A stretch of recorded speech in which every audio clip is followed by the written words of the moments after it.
Have you ever wondered about the intricate balance between creditors' rights and the process of debt-equity swap?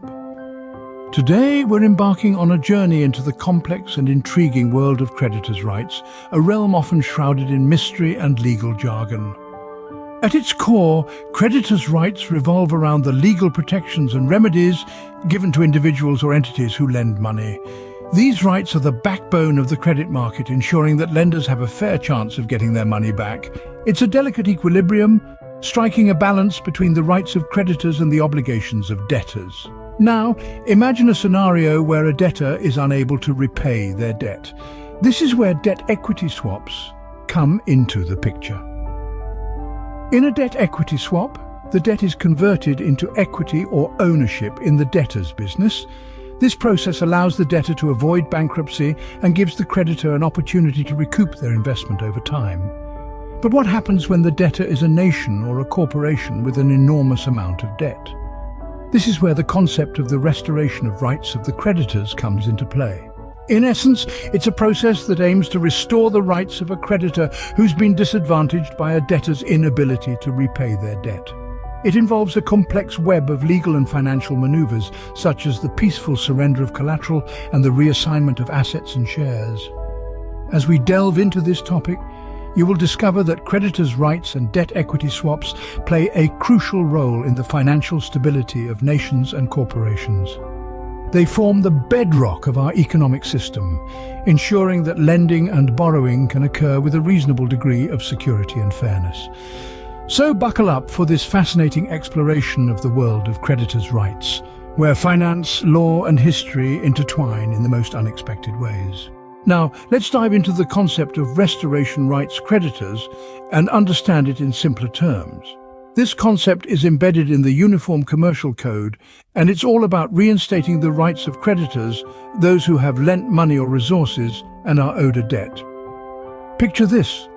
You lend someone a book, expecting them to return it after they've read it. But they don't. Your right as a creditor of sorts is to get that book back. The process of getting what you're owed is what we're talking about when we say restoration rights creditors. In the financial world, creditors often have their rights impinged upon. Sometimes borrowers default on their loans, or a company goes bankrupt, leaving its creditors in the lurch. When this happens, creditors may lose their rights to what they're owed. This is where the concept of restoration comes in. The restoration of creditors' rights is essentially a legal process designed to ensure that creditors are not left high and dry. It's a process that restores their right to collect what they're owed. This can be done in several ways, such as through debt collection, debt equity swaps, or even bankruptcy proceedings. Now imagine a scenario where a massive debt has been incurred, say by a government. This debt is so colossal, it's in the quadrillions. If the government defaults, the creditors, who could be anything from banks to other countries, are left holding the bag. But what if there was a way to restore these creditors' rights? What if these creditors could reclaim their assets and offset the debt? This is the essence of restoration rights creditors. In this process, all assets, shares, minerals, commodities, utility transmitting accounts, broker accounts, property and trading accounts, treasury accounts and trusts can be surrendered by the debtors, essentially returning them to the creditors. This can help offset the debt and restore the creditors' rights. Restoration of creditors' rights is a significant process that can dramatically alter the financial landscape. It's a process that ensures that those who are owed are not left out in the cold, and it can have far-reaching implications on economies and societies. Now that you understand the concept of creditors' rights, let's explore the intriguing world of debt equity swaps. Debt equity swaps are financial instruments that allow companies with substantial debt to convert that debt into equity. Picture a seesaw with debt on one side and equity on the other. When the weight of debt becomes too heavy, a debt equity swap can help level the playground. But how does it work? Well, it involves a transaction where a company's creditors agree to cancel a portion or all of the debt in exchange for equity in the company. It's like trading your IOU for a slice of the pie. Now, why would anyone want to do that? There are several reasons. For the company, it's a way to reduce debt and ease financial distress. It can help avoid bankruptcy and provide a fresh start, free from the burden of heavy debt. On the other hand, creditors might agree to such a swap if they believe that the company has a solid potential for growth. They are essentially betting on the company's future success, hoping that their slice of the pie will grow larger over time. But like any financial instrument, debt equity swaps come with their own set of risks. For one, existing shareholders might find their ownership diluted. After all, the pie is now being shared among more people.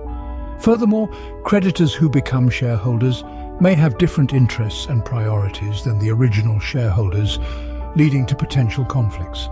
Still, in the right circumstances, debt equity swaps can be a win-win situation. They offer an opportunity for companies to transform their financial landscape and for creditors to participate in the company's future success. So next time you hear about a company conducting a debt equity swap, you'll know that it's not just financial jargon. It's a strategic move, a dance between debt and equity, with the aim of creating a more balanced and sustainable financial future. Debt equity swaps offer a fascinating solution to financial challenges, balancing the scales between debt and equity. To better understand these concepts, let's examine a historical case, the British Empire and India. It's a tale steeped in history, filled with intrigue, debt and a struggle for rights. In the early days of the British Empire, India was considered a prized jewel. Over time, however, the British Empire incurred a substantial debt, owed to entities such as Her Majesty's government in excess of 10 quadrillion slave tokens. This debt was recorded and filed under the Uniform Commercial Code, which governs transactions involving personal property. This led to a situation where the creditors, who were once implied by the British Empire as debtors, took action. These were the people, the unsecured creditors of what was once referred to as the British Empire, presumed to be employees of Her Majesty's government.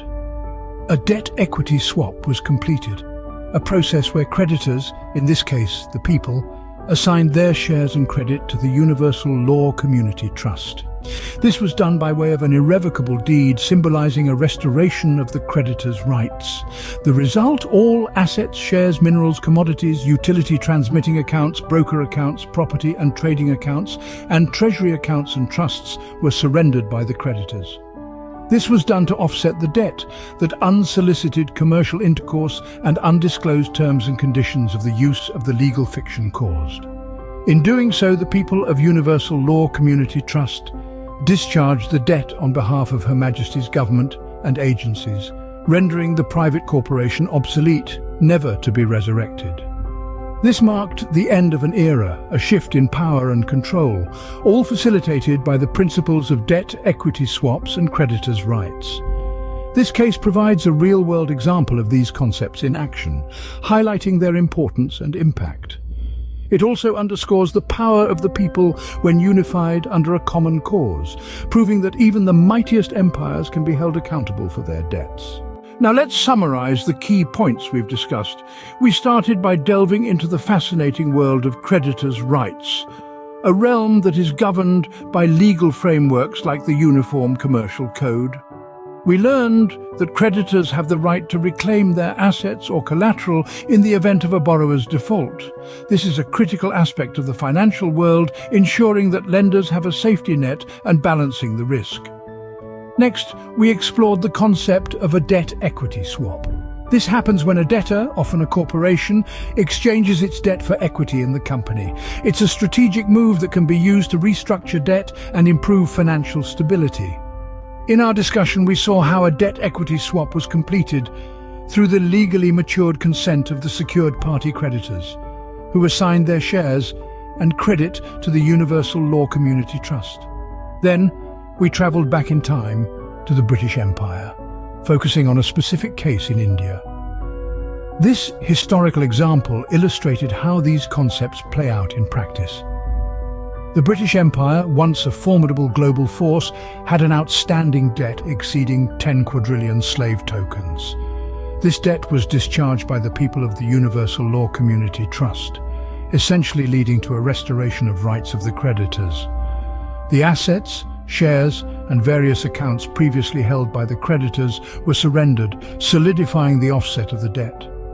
This case also showed us the implications of undisclosed terms and conditions in the use of the legal fiction, shedding light on the complexities of financial transactions and agreements. Finally, we saw the emergence of a new world order, a reset of the planet's economy, and the exchange of slavery for another currency, kindness credits. This innovative approach aims to create a more equitable financial landscape. Understanding these concepts can offer insights into the complex world of finance and the intricate balance between debt and equity.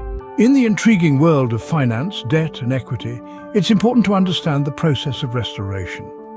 As we've learned, our currency's token is rocks, and the debt remained outstanding. Our debt-equity swap constitutes one rock, once known simply as Earth.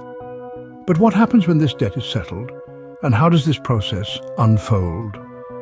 The debt settlement process is a complex one involving the careful negotiation and restructuring of financial obligations. This process is often mediated by a third party, such as the Universal Law Community Trust, who work to ensure a fair and equitable resolution. They navigate the intricate web of financial agreements, undisclosed terms, and conditions to offset the debt. The role of the Universal Law Community Trust is pivotal in this restoration process. As a community of secured party creditors who trust in universal law, they act as the mediator, ensuring that the rights of the creditors are restored and the debt is adequately offset. They operate in the interest of creating a more equitable financial landscape, and their work is essential to the functioning of our global economy. The legal implications of the restoration process are far-reaching. The surrender of assets, shares, and various accounts previously held by the creditors solidifies the offset of the debt. This process, while complex, is governed by legal frameworks that ensure the rights of all parties are upheld and that the process is carried out in a fair and just manner. This notice is politely served to all parties to give due disclosure to enable consideration, acceptance, a meeting of the minds and consent, or to decline the offer of resettlement in their roles currently held. This notice does not form or imply any contract and is simply for information and legal purposes only. By order, Ministry, Remedy, Universal Law Community Trust, a community of secured party creditors who trust in universal law, all rights reserved.